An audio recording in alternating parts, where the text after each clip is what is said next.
সবার অনেক পছন্দের বট রান্না হচ্ছে। অনেকেই জানেন, যখন আমি ঈদে বাড়িতে ছিলাম না, আমার একটা ফ্রিজের কম্প্রেসার নষ্ট হয়ে গিয়েছিল।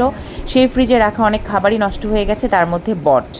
তো যেহেতু বট আমার ছেলের অনেক পছন্দ, এটা জানার পরে তার ফুপি, তার দাদি, তারা যে যার মতো যখনই এসেছে বট নিয়ে এসেছে। তো আমার শাশুড়ি বট রান্না করছে, তিনি আমার জন্য এটা নিয়ে এসেছিলেন।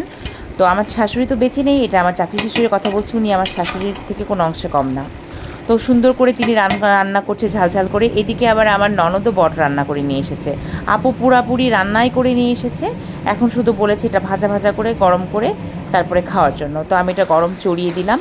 আমি এই চুলায় এটা গরম করছি, ওই চুলায় আমার চাচি শাশুড়ি তার আনা বটটা সুন্দর করে রান্না করছে। চাচি শাশুড়ি বলল অল্প কিছু আলু দেবে, দিয়ে রান্না করবে, তার মতো করে সে আমাদেরকে খাওয়াবে।